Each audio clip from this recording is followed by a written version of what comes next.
सत्ता के सेमीफाइनल से पहले ही इंडिया गठबंधन को उस वक्त गहरा धक्का लगा जब चंडीगढ़ मेयर चुनाव का रिजल्ट घोषित हुआ। इस पद पर कमल खिला तो कुछ दिन पहले था, लेकिन सियासत अब भी जारी है और वो सियासत चंडीगढ़ में नहीं बल्कि यूपी में हो रही है। अपने गढ़ से अखिलेश यादव ने हुंकार भरते हुए इस मुद्दे को लेकर बीजेपी पर करारा हमला बोला। हाल ही में जो चंडीगढ़ का चुनाव हमने और आपने देखा, और आज के समय पर कोई चीज़ छिपती नहीं है। वो बाकायदा वीडियो वायरल है, पीछे रख लो, जिसमें आरोप ये लगा है कि वोट उनके सामने जो डाले गए थे, उन वोटों को खराब करने का काम भी अधिकारियों ने किया। हमने आपने उत्तर प्रदेश का चुनाव देखा था, किस तरीके से बेईमानी भारतीय जनता पार्टी ने की। और अगर बेईमानी इस स्तर पर होगी तो लोकतंत्र कहाँ सुरक्षित है।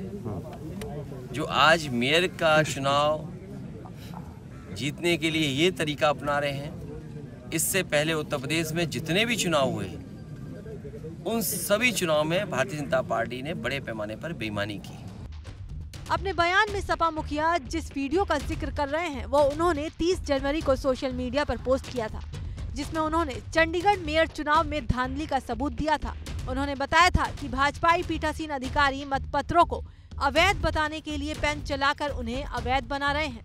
मैनपुरी पहुंचकर भी उन्होंने इसी वीडियो के बारे में बताते हुए कहा कि चंडीगढ़ के मेयर चुनाव में बीजेपी ने लोकतंत्र पर हमला किया है, बेईमानी से चुनाव जीता है। इस दौरान अखिलेश यादव ने बीजेपी के साथ साथ ईडी को भी लपेट लिया।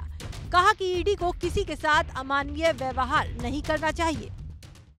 ईडी विभाग जिसने बनाया, जिस सरकार में बना, उस मंत्री को भी फेस करना पड़ा और जेल जाना पड़ा।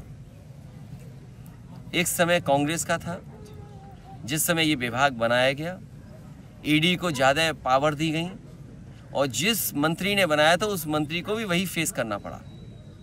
ईडी जैसे विभाग को अमानवीय व्यवहार नहीं करना चाहिए किसी भी सीनियर पॉलिटिकल लीडर के साथ। सबसे बड़ी बात यह है कि 10 लाख करोड़ जो तमाम फरेबी लोग हैं उनके माफ कर दिए गए।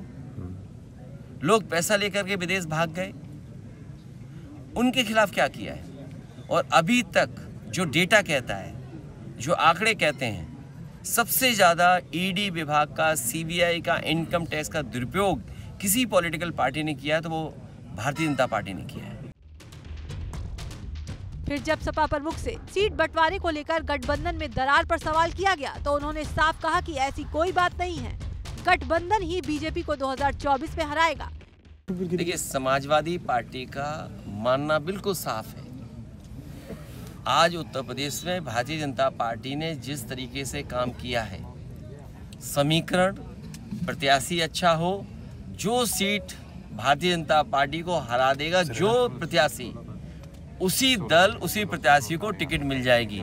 समाजवादी पार्टी का कहीं किसी प्रत्याशी को लेकर के, किसी सीट को लेकर के नहीं है, कोई आपत्ति नहीं है। समाजवादी पार्टी की कोशिश रहेगी गठबंधन बने और गठबंधन ही भारतीय जनता पार्टी को हराए। मैनपुरी में मीडिया से रूबरू होते हुए पूर्व सीएम ने जनता को आगाह करते हुए कहा कि ये चुनाव लोकतंत्र, संविधान और आने वाली पीढ़ी को बचाने का चुनाव है। इसलिए हमारा आपके माध्यम से जनता से अपील है कि लोकतंत्र बचाने का चुनाव 2024 का है। बाबा साहब भीमराव अम्बेडकर जी ने जो संविधान दिया, संविधान बचाने का चुनाव है। अपना और आने वाली पीढ़ी के भविष्य को बचाने का चुनाव है। और आखिर में अखिलेश से शफीकुर रहमान बर को 94 साल की उम्र में टिकट देने पर सवाल पूछा गया तो उन्होंने क्या कहा, सुनिए। मैंने उनसे कहा कि हमारे लिए ओल्ड इज गोल्ड, और जो हमारे पुराने लोग हैं वो भरोसे के लोग हैं, और जब तक वो हैं तब तक वो चुनाव लड़ेंगे। दरअसल बुधवार को अखिलेश यादव सपा का किला कहे जाने वाले मैनपुरी पहुंचे थे। यहाँ वो निजी कार्यक्रम में शरीक होने आए थे। इसी दौरान मीडिया के सवालों का वो जवाब देते नजर आए। उन्होंने हर एक सवाल का बेबाकी से जवाब दिया, बीजेपी की जमकर आलोचना भी की और धांधली जैसे आरोपों से उसे घेरा। लेकिन जब बात उनके और चाचा शिवपाल की आई कि कहां से चुनाव लड़ेंगे, तो उन्होंने बात को ही घुमा दिया। भारत की बात रोहित सिंह सावल के साथ सिर्फ एबीपी न्यूज पर।